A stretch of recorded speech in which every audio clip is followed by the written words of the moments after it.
Good morning বন্ধুরা, welcome back to my channel blog fusion. আমি উদিতা চলে এসেছি আজকে একটা নতুন এক্সাইটিং ব্লগ নিয়ে। তো পাশের ব্যাকগ্রাউন্ড দেখে বুঝতেই পারছো আমি কিন্তু কলকাতায় এসে গেছি। ইয়েস, আমি কলকাতাতে এসে গেছি।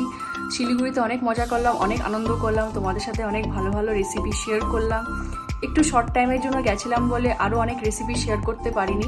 নেক্সট টাইম যখন যাব তোমাদের সঙ্গে কিন্তু আরও মজাদার রেসিপি শেয়ার করব। তো তার আগে তোমাদের সকলকে জানাই হ্যাপি নবরাত্রি। আজকে নবরাত্রির সেকেন্ড দিন। আশা করব মা দুর্গার কৃপায় তোমাদের সকলের দিন খুব ভালো কাটুক, বছর ভালো কাটুক, এটাই আমার ভগবানের কাছে প্রার্থনা করি। তো চলো নবরাত্রিতে কিছু একটা ভেজ আইটেম করা যাক। তো আজকে তোমাদের সাথে সেটাই শেয়ার করব। সেটা হলো বাঁধাকপির তরকারি। ইয়েস, ভোগের কী করে বাঁধাকপি তৈরি করা হয়, ভোগের সাথে যে একটা বাঁধাকপির তরকারি করে না, এক্স্যাক্টলি সেটাই তোমাদের সাথে আমি শেয়ার করব খুব সিম্পল প্রসেসে। আশা করব তোমাদের সকলের ভালো লাগবে। তো চলো এখন আমি স্টার্ট করছি, সঙ্গে থেকো। বাঁধাকপি তৈরি করার জন্য সবার প্রথমে আমি কড়াতে তেল দিয়ে দিয়েছি। দেখো, এবার তেলটা যখন ভালো মতো দেখবে গরম হয়ে যাবে, ঠিক এই পর্যায়ে কিন্তু তোমাদেরকে কেটে রাখা আলুটা দিয়ে দিতে হবে। আমি ডুমো ডুমো করে আলুটা কেটে নিয়েছি। দেখো, এবার আলুগুলোকে দিয়ে কিন্তু আলুগুলোকে ভালো মতো লাল লাল করে কিন্তু তোমাদের ভেজে নিতে হবে। এর মধ্যে আমি একটুখানি নুন দিয়ে নেব, আর সাথে সামান্য একটু হলুদ দিয়ে নেব। দিয়ে এবার ভালো করে আমি নাড়িয়ে চাড়িয়ে নেব যতক্ষণ না আলুগুলোর মধ্যে একটা সুন্দর সোনালি কালার চলে আসছে। দেখো, এভাবে তোমরা নাড়িয়ে নেবে। আমার কিন্তু আলুগুলোর মধ্যে দেখো সোনালি কালার আসা কিন্তু শুরু হয়ে গেছে। তো এই পর্যায়ে কিন্তু আমি আলুগুলোকে এখন নামিয়ে নেব। চলো, এবার আমি আলুগুলোকে নামিয়ে নিচ্ছি। আর ওই তেলের মধ্যে কিন্তু আমি একটু পাঁচফোড়ন আর শুকনো লঙ্কা ফোড়নে দিয়ে দিয়েছি। এবার যখন এই ফোড়ন থেকে সুন্দর একটা গন্ধ বেরোবে, দেখতে পাবে, তখনই কিন্তু তোমরা বাঁধাকপিটা অ্যাড করে দেবে। আমি বাঁধাকপিটাকে কিন্তু একটুখানি ভাপিয়ে নিয়েছি।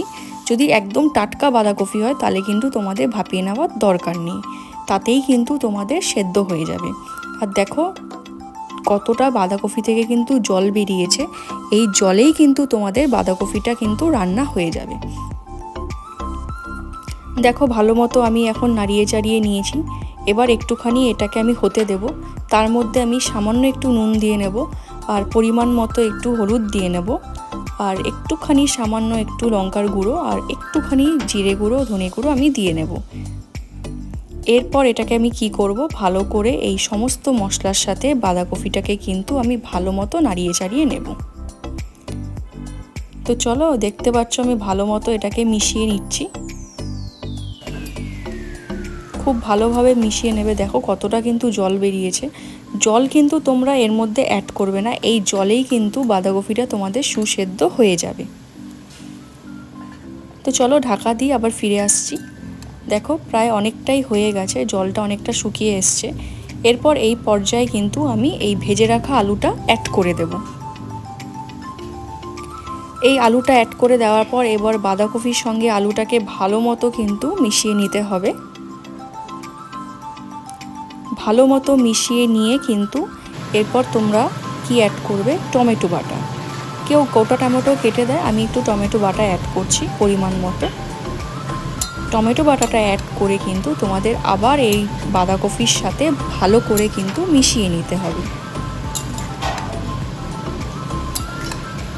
দেখো কত সুন্দরভাবে কিন্তু বাঁধাকপির সাথে আমি টমেটোটাকে মিশিয়ে নিচ্ছি।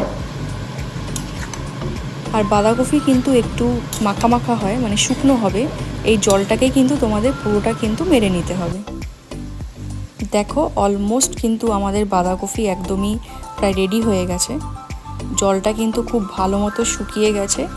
আর দেখো খুব সুন্দর কিন্তু কালারটা এসে গেছে। আর একটু সময় লাগবে এই বাঁধাকপিটা হতে, একটু ছড়িয়ে ছিটিয়ে নেবে। আর এর মধ্যে কিন্তু তোমরা এখন যেটা অ্যাড করবে সেটা হলো চিনি। হ্যাঁ, চিনি না দিলে কিন্তু বাঁধাকপির ঘন্ট অসম্পূর্ণ। একটু মিষ্টি মিষ্টি না হলে কিন্তু ভালো লাগে না। তো সামান্য একটু তোমরা আন্দাজ মতো চিনি দিয়ে নেবে, যে যতটা মিষ্টি পছন্দ করো। চিনি দিয়ে ভালো মতো কিন্তু নাড়িয়ে চাড়িয়ে আবার ঢাকা চাপা দিয়ে তোমাদের কিছুক্ষণ কিন্তু রেখে দিতে হবে। দেখো খুব ভালো মতো কিন্তু আমি নাড়িয়ে চাড়িয়ে নিয়েছি, আর কালারটা দেখো দুর্দান্ত কিন্তু এসেছে।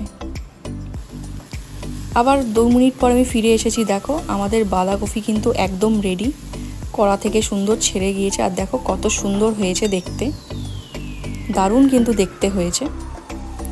এরপর এর মধ্যে আমি একটু সামান্য ভেজে রাখা গরম মশলা অ্যাড করছি, হোমমেড গরম মশলা, এবং তার সাথে যেটা মাস্ট সেটা হলো একটু ঘি। হ্যাঁ, ঘিটা কিন্তু তোমাদের অ্যাড করতেই হবে, ঘি দিলে কিন্তু বাঁধাকপির টেস্টটা অনেক দ্বিগুণ বেড়ে যায়। তো সামান্য একটু ঘি দেখতেই পেলে আমি দিয়েছি। এরপরে কিন্তু তোমাদেরকে এই বাঁধাকপিটার সাথে এই ঘি আর তোমার গরম মশলাটা ভালো মতো মিশিয়ে নিলেই কিন্তু আমাদের বাঁধাকপি একদম রেডি। এইভাবে কিন্তু তোমরা ভোগের জন্য বাঁধাকপি বানিয়ে দিতে পারো। তো চলো এবার আমি সার্ভ করে নিচ্ছি। দেখতে দেখো কতটা সুন্দর হয়েছে, ঠিক বাঁধাকপির কালার এসছে, অসম্ভব ভালো কিন্তু দেখতে হয়েছে। দেখতে যেমন হয়েছে বিশ্বাস করো বন্ধুরা, খেতেও কিন্তু দুর্দান্ত হবে।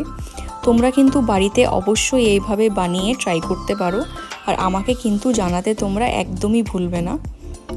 আর এইভাবে কিন্তু তোমরা ভোগে রান্না করে ঠাকুরকে নিবেদন করতে কিন্তু অবশ্যই পারো।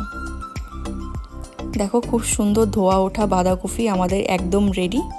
তো চলো এই বাঁধাকপিটাকে আমরা এনজয় করি।